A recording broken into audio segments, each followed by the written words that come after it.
Hi, I'm Janu and welcome back to my channel. If you're new here, I talk about all things mindful living. On today's episode, we're going to be talking about 7 sustainable habits that are going to save you money. So let's hop into the video. For all you coffee drinkers out there, you can save money by using reusable K-cups. Reusable pods are 26 cents per cup, while single-use Keurig pods are about 67 cents per cup. So you can save money and reduce your waste by drinking your coffee. All the products I mentioned today down below in the description box. Next up we have is making your own oat milk. While other DIY milks can be really expensive to make, oat milk is such an affordable alternative. A half gallon of Oatly costs about $5. To make a half gallon of homemade oat milk, you need less than $1 worth of old-fashioned rolled oats. To mention, most of these milks have all these ingredients in it that we can't even pronounce, so it's definitely better as well because you know exactly what's going into your oat milk and you can control it. To add a little maple syrup, a little vanilla extract, a little cinnamon, and it's so yummy and it's so fresh tasting. It just makes you wonder what's actually in Oatly and other brands like that, because you're like, if this is what homemade oat milk tastes like what's actually, being put into these other milks that make it taste so different. I also enjoy making other types of milk as well, but just to note that it is definitely pricey to make. Almond milk, for example, almonds are pretty expensive. Definitely make other types of milk, almond, cashew. I do a variety of different types, but if you're on a budget, oat milk is definitely a great option. I will use an almond cow, which I have really been enjoying, so you don't have to strain out pulp from the milk. You just press start and the almond cow does its thing, and then you have freshly made milk. And again, I'll put this in the description box below.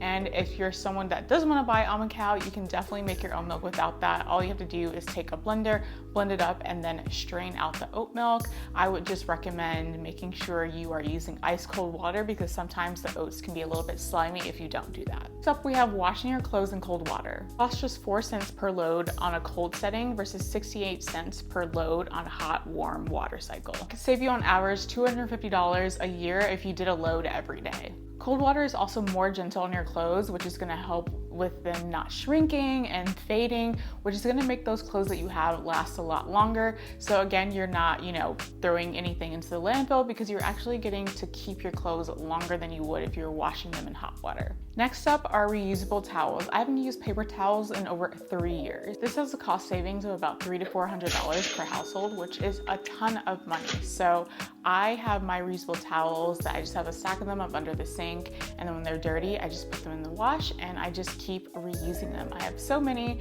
and I don't know why for so long I was using paper towels because they're so wasteful and you just kind of throw them out, you use them once.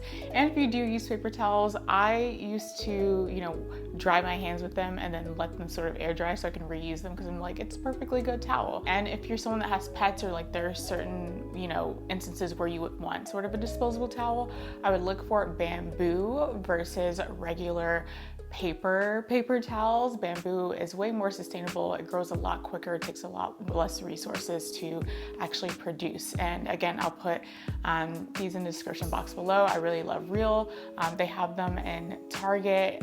They also have toilet paper as well. Again, it's going to save you a ton of money and it's going to help just reduce waste in general in your home if you're using reusable towels. We have eating more plant-based. We found that vegan diets were more economical and could reduce grocery bills by as much as 34% compared to the food costs of a typical Western diet. But I do think that this means that you're not buying those fancy, expensive vegan alternatives like the Beyond Meats and, the Impossible Meats.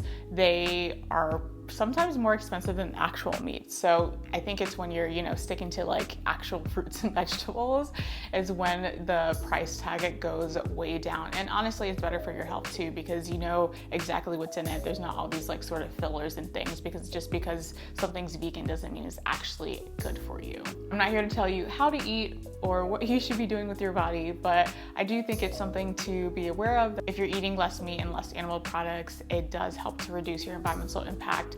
I think the whole vegan environmentalism thing, I feel like people think you have to be vegan if you care about the environment, but I don't think that's the case. I think the vegan sort of argument is sort of one-sided. Like a lot of vegans are, very like, oh, you have to like think about the animals, which is a fair argument, but then they don't talk about how their organic produce that they get is being farmed by people that aren't getting paid fairly or getting treated well. So I don't think it's a very like clear-cut issue. Like I think there's multiple sides to it, because if you're gonna care about the animals that people are eating, then you also have to care about the workers that are producing your fruits and vegetables as well. And that's gonna save you money is secondhand shopping. Often find goods up to 50% cheaper than you would if you were to buy them new. Not to mention, every American throws away over 80 pounds of clothing per year. Estimated 11.3 million tons of textile waste, equivalent to 85% of all textiles, end up in landfills on a yearly basis. So not only is this a great way to cut down on waste, but it's gonna save you money as well, because shopping secondhand is always cheaper than buying something brand new. Places that you can look for secondhand items are ThredUp, Poshmark, there's Facebook Marketplace, which is really helpful, and there's also eBay. So there's a variety of different places that you can find secondhand items. So I would highly recommend looking there first before you purchase something new. Finally, we have rechargeable batteries. Batteries in themselves are generally very unsustainable. What's even more unsustainable is having single-use batteries. Batteries can cost twice as much as regular batteries, but you can keep reusing these over and over and over. And while it might be a slight investment up front, it's gonna save you a ton of money in the long run, because they're gonna be able to charge hundreds of times versus your batteries that are gonna last versus your single-use batteries that might last for a few months. So it's definitely going to help reduce waste, because you're not bringing more batteries into your home, and it's just going to save you money in the long run. I think it's important to remember that we are not perfect. We're not going to be able to do everything right. Everything is not going to always be sustainable in our lives, but if we can just do a little bit here and there every day, that would totally make a huge difference. And if it can save us money, even better. I hope you found this video helpful. Let me know in the comment section below if you already do any of these things. Thank you so much for watching, and I'll see you in the next video.